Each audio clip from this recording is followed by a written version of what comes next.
With the program we have modeled for the conference, and with the help of more than 20 speakers from all around Europe, we will try to take a sneak peek into the future and to reveal the role of the HR managers and professionals in these transformational processes.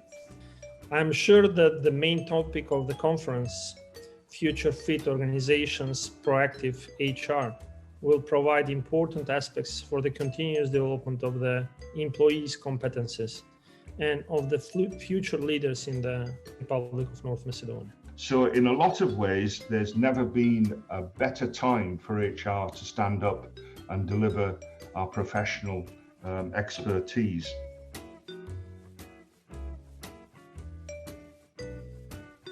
Human capital investments are as important as capital investments. We believe that investing in people is vital for the well-being of the society and for building a stronger economy. Investments in the people are investments in the vision of the country and has a direct influence in the economy growth, social well-being, and democratic development of each state. We are deep in the 21st century, and the most prosperous investment is the one in people and knowledge. And the role of HR is to develop and prepare the people for the bright tomorrow.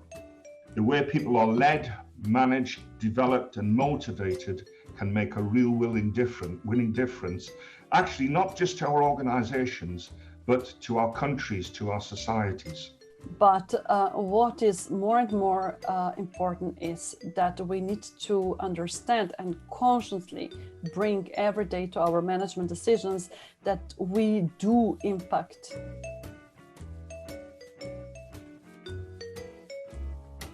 The tracks to the future of the HR are already set, and we all know the direction. However, the train of change has become a high-speed train, and it is expected of HR to get to the front, to navigate, and to speed up the train. But now the sanitary situation is a kind of accelerator, because real life is changing, real companies are changing, structures are changing, and the way people are working is changing. The other big shift is our workforce. This is the first time we've had 5 generations in the workplace. It's incredible. From the traditionalists who are, because people are still carrying on working, but baby boomers, Gen X, Gen Y, and of course, Gen Z. I think the real heroes of these times are outside, at the fields, in the factories, in the cars, in the trucks, in the supermarkets. And those are the real heroes, and we always forget them somehow. I think all the bureaucrats always forget those people that actually make the value.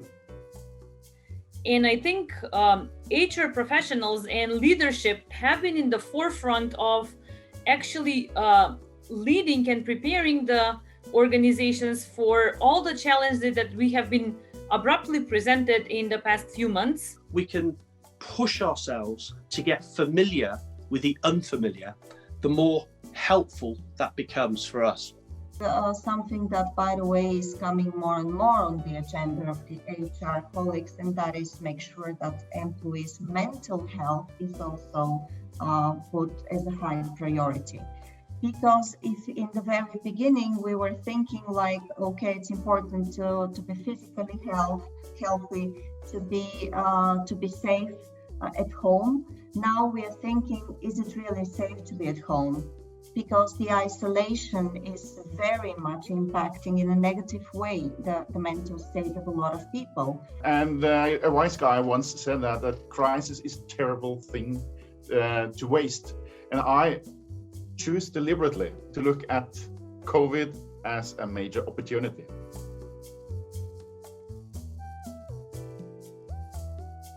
At the heart of this is we have to rethink the workforce relationship. And you'll see here a number of it. It's a word slide.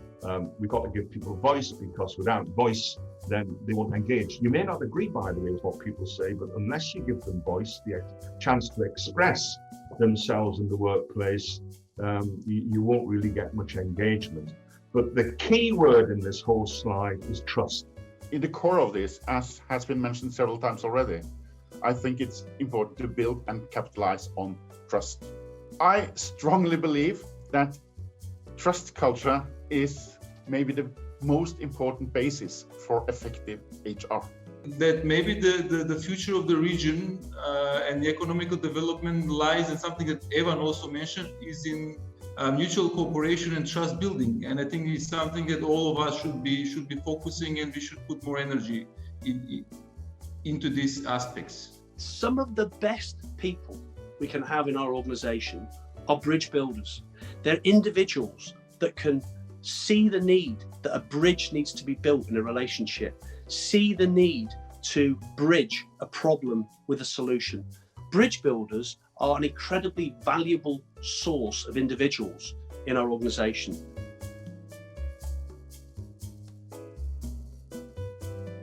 So maybe some of your ideas that you share with us today will open our minds to jump out of individual thinking box into a collective open mind. Really, we will need it in the future, in the new time, right? No one knows everything. Everyone knows something.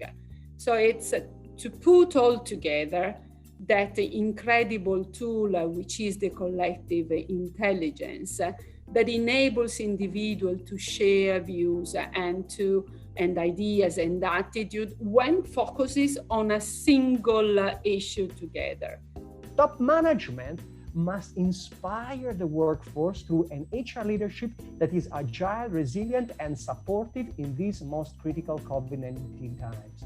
With this pilot, we are testing 3 hypotheses. One is that there is hunger for career shifting, and this will create a pool of quality candidates who apply. And this one we already proved, because we had on average 4.1% apply for one available position in the academy. Basically, the future of work is built on the foundation of the data we collect every day, and that's the work of the data scientists, to collect, to integrate, and to use the data in the predictions and helping basically use the data as a tool for you in order to make better decisions and to make better analysis of what is happening in the company. But I think that if HR becomes more and more strategic, then it will have more power to make this personalization in, I don't know, e-learning or something in our event. So again, I would also stress and confirm that delivery is the first task of any HR. If we want to be strategic, we should speak in a language of people that we serve and we deliver information. Doesn't matter how many activities you perform in your HR department. It's matter what you deliver. And does this, what you deliver, brings delta, brings results up, or it stays on the same level, or it doesn't matter what you do, the results will not change. Also, managers has to shift their leadership styles. Managers should lead with empathy, because this crisis is really human-centric.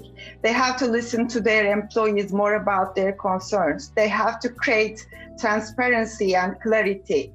And in order to create cooperation and coordination within the team in the virtual place, it is difficult.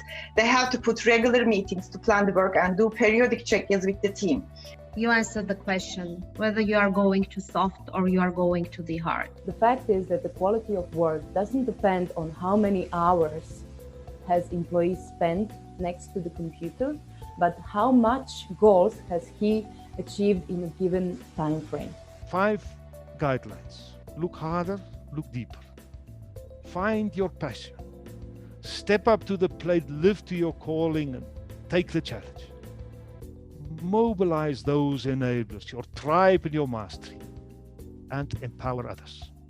But the most important thing is that we have opened the doors of the future, which is, in my perception, listening to all our speakers and panelists, despite these VUCA times, it looks optimistic and full of trust, decency, collaboration, passion, shared values, empathy, compassion, creativity, and even collective intelligence.